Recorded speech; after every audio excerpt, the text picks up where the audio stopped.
എല്ലാ വിദ്യാർത്ഥികൾക്കും പുതിയൊരു വീഡിയോയിലേക്ക് സ്വാഗതം.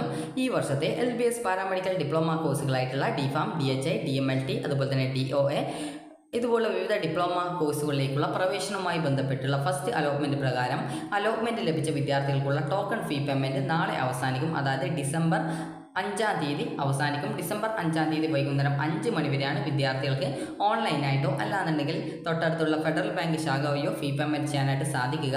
വിദ്യാർത്ഥികൾ ഈ ഒരു അലോട്ട്മെൻറ്റ് ലഭിച്ച് ഫീ പേയ്മെൻറ്റ് ചെയ്യാതിരിക്കുകയാണെങ്കിൽ നിങ്ങൾക്ക് ലഭിച്ച അലോട്ട്മെൻറ്റ് നഷ്ടപ്പെടുന്നതായിരിക്കും.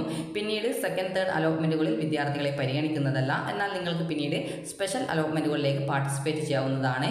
അതുപോലെ തന്നെ വിദ്യാർത്ഥികൾ ടോക്കൺ ഫീ പേയ്മെൻറ്റ് ചെയ്ത ശേഷം നിങ്ങൾക്ക് അലോട്ട്മെൻറ്റ് ലഭിച്ച ആ ഒരു കോഴ്സ് അതുപോലെ കോളേജ് എന്നിവയ്ക്ക് മുകളിലുള്ള, അതായത് ആ ഒരു ഓപ്ഷൻ്റെ മുകളിലുള്ള മറ്റ് ഓപ്ഷനുകൾ ഉണ്ടാകും. അതായത് നിങ്ങൾക്കിപ്പോൾ ഒരു 10ാമത്തെ ഓപ്ഷനാണ് കിട്ടിയിട്ടുള്ളതെങ്കിൽ അതിന് മുകളിലുള്ള 1 മുതൽ 9 വരെയുള്ള ഓപ്ഷനുകൾ ഉണ്ടാകും. അപ്പോൾ ആ ഒരു ഓപ്ഷനുകൾ വിദ്യാർത്ഥികൾക്ക് ആ ഒരു ഓപ്ഷൻ ലിസ്റ്റിൽ നിന്നും നിങ്ങൾക്ക് ഇപ്പോൾ ലഭിച്ച ഓപ്ഷൻ സാറ്റിസ്ഫൈഡ് ആണെങ്കിൽ ഹയർ ഓപ്ഷൻസ് ഒക്കെ റിമൂവ് ചെയ്ത് കൊടുക്കേണ്ടതാണ്. അതുപോലെ തന്നെ റിമൂവ് ചെയ്ത് സേവ് ചെയ്യേണ്ടതാണ്. അതുപോലെ തന്നെ നിങ്ങൾക്ക് ഹയർ ഓപ്ഷൻസ് ഒക്കെ അടുത്ത അലോട്ട്മെൻറ്റിൽ പരിഗണിക്കപ്പെടണം എന്നുണ്ടെങ്കിൽ അത് അതേപോലെ തന്നെ നിലനിർത്താം.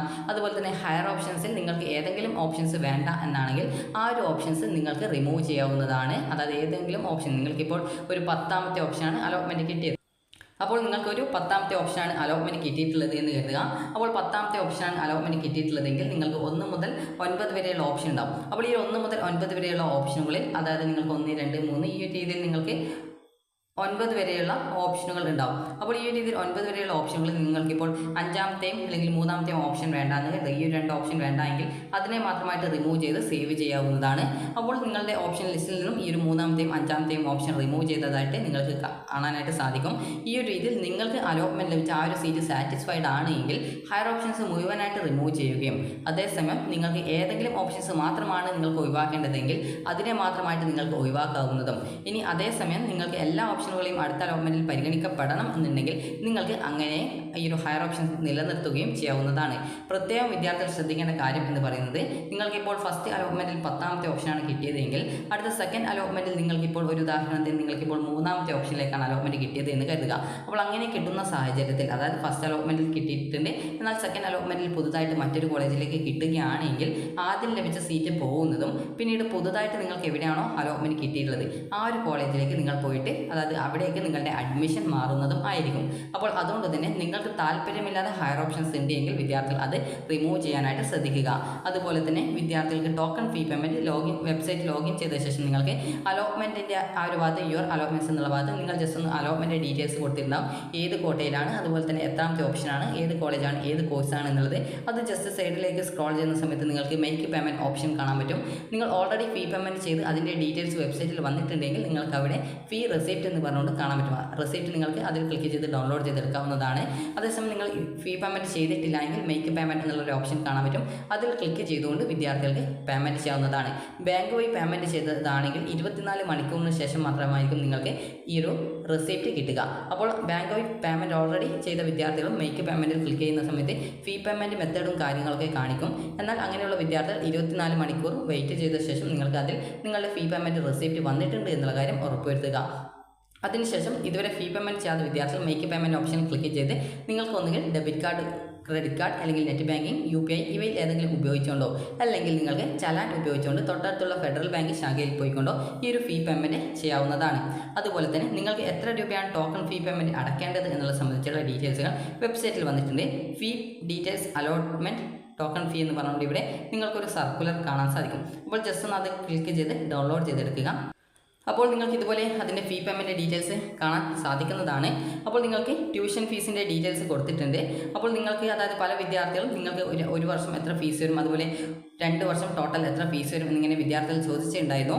അപ്പോൾ നിലവിൽ അലോട്ട്മെൻറ്റ് നടത്തിയിട്ടുള്ള സീറ്റുകൾ എന്ന് പറയുന്നത് മെറിറ്റ് സീറ്റുകളും അതുപോലെ ഗവൺമെൻറ് കോളേജിലെ സീറ്റുകളുമാണ്. അപ്പോൾ നിങ്ങൾക്ക് ഓരോ കോഴ്സിനും എത്ര രൂപ വീതം ഫീസ് വരും എന്നുള്ള കാര്യം നോക്കാം.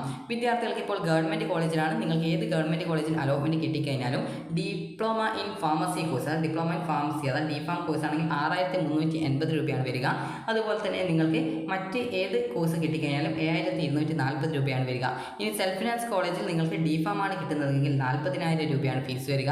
അതുപോലെ തന്നെ നിങ്ങൾക്ക് സെൽഫ് ഫിനാൻസിൽ ഈ ഒരു മറ്റേതെങ്കിലും കോഴ്സുകളാണ് കിട്ടുന്നതെങ്കിൽ നിങ്ങൾക്ക് ഏകദേശം വരുന്നത് ഈ ഒരു 27,500 രൂപയാണ് ഫീസ് വരുന്നത്. അതുപോലെ തന്നെ ചില കോഴ്സുകൾക്ക്, അതായത് ഹെൽത്ത് ഇൻസ്പെക്ടർ കോഴ്സിന് ഈ ഒരു രീതിയിൽ 40,000 ആണ് വരുന്നത്. അതുപോലെ തന്നെ ഗവൺമെൻറ്റിലാണെങ്കിൽ 5,220 രൂപയാണ് വരുന്നത്.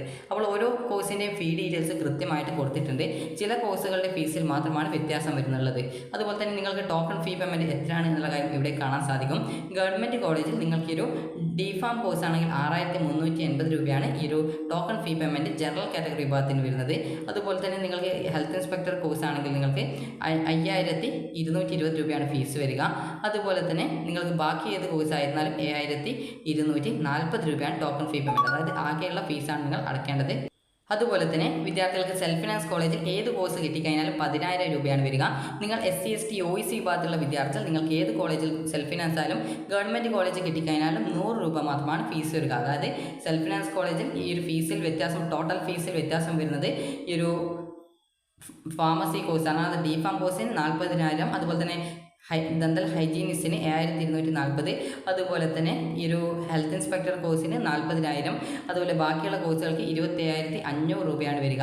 അപ്പോൾ ഈ ഒരു രീതിയിൽ ഒരു വർഷത്തെ ഫീസാണ് ഇവിടെ ട്യൂഷൻ ഫീസ് എന്ന് പറഞ്ഞുകൊണ്ട് ഇവിടെ നൽകിയിട്ടുള്ളത്. അതുപോലെ നിങ്ങൾ ഇപ്പോൾ അലോട്ട്മെൻറ്റ് കിട്ടിയാൽ അടക്കേണ്ട ടോക്കൺ ഫീസ് ഡീറ്റെയിൽസാണ് ഇവിടെ നൽകിയിട്ടുള്ളത്. അപ്പോൾ ഇതിൽ നിന്നും നിങ്ങൾക്ക് നിങ്ങളുടെ ടോക്കൺ ഫീ പേയ്മെൻറ്റ് ഡീറ്റെയിൽസും കാര്യങ്ങളൊക്കെ നിങ്ങൾക്ക് മനസ്സിലാക്കാവുന്നതാണ്. ഇനി വിദ്യാർത്ഥികൾക്ക് ഇവിടെ കാണാൻ സാധിക്കും പുതുതായിട്ട് ഒരു കോളേജ് വന്നിട്ടുണ്ട്. അപ്പോൾ നിങ്ങൾക്ക് ഇവിടെ ന്യൂലി ആഡഡ് കോളേജസ് എന്നുള്ള ഭാഗത്ത് ഡൗൺലോഡ്സിൽ ക്ലിക്ക് ചെയ്ത് വിദ്യാർത്ഥികൾക്ക് ആ ഒരു പുതുതായിട്ട് വന്നിട്ടുള്ള കോളേജ് ഏതാണ് എന്നുള്ളത് നിങ്ങൾക്ക് അറിയാവുന്നതാണ്. അപ്പോൾ പുതുതായിട്ട് വന്നിട്ടുള്ള കോളേജ് എന്ന് പറയുന്നത് Muthoot college of allied health sciences and management studies Kozhencherry പത്തനംതിട്ടയാണ്. അപ്പോൾ ആ ഒരു കോളേജിൽ വന്നിട്ടുള്ളത് diploma in radio diagnosis and radiation therapy, അതായത് DRRT, diploma in respiratory technology DR, അതുപോലെ diploma in sterile supply department technology, അതായത് DCSST എന്നിങ്ങനെയുള്ള ഇത്രയും 3 കോഴ്സുകളാണ് ആ ഒരു കോളേജിൽ വന്നിട്ടുള്ളത്. അപ്പോൾ ഇത്രയും കോഴ്സുകളാണ് അതായത് ആ ഒരു കോളേജിൽ, മുത്തൂറ്റ് കോളേജിലുള്ളത്. അപ്പോൾ നിങ്ങൾക്ക് എത്ര രൂപയാണ് ഫീ പേയ്മെൻറ്റ് ഉള്ളത് എന്നുള്ള കാര്യങ്ങളൊക്കെ കൃത്യമായിട്ട് മനസ്സിലായിട്ടുണ്ടാകുമെന്ന് കരുതുന്നു.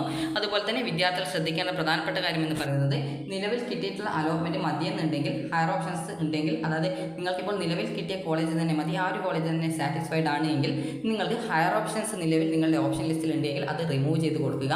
അതല്ലെങ്കിൽ നിങ്ങൾക്ക് സെക്കൻഡ് അലോട്ട്മെൻറ്റിൽ മറ്റൊരു കോളേജ് കിട്ടിക്കഴിഞ്ഞാൽ ആദ്യം കിട്ടിയ സീറ്റ് പോകുകയും പുതുതായിട്ട് ഏത് കോളേജിലാണോ കിട്ടുന്നത് ആ ഒരു കോളേജിൽ നിങ്ങൾ ജോയിൻ ചെയ്യേണ്ടതായിട്ട് വരും. അപ്പോൾ നിങ്ങൾക്ക് ഈ ഒരു വീഡിയോ ഉപകാരപ്രദമായിട്ടുണ്ടെങ്കിൽ ലൈക്ക് ചെയ്യുക, ഷെയർ ചെയ്യുക. Thank you for watching.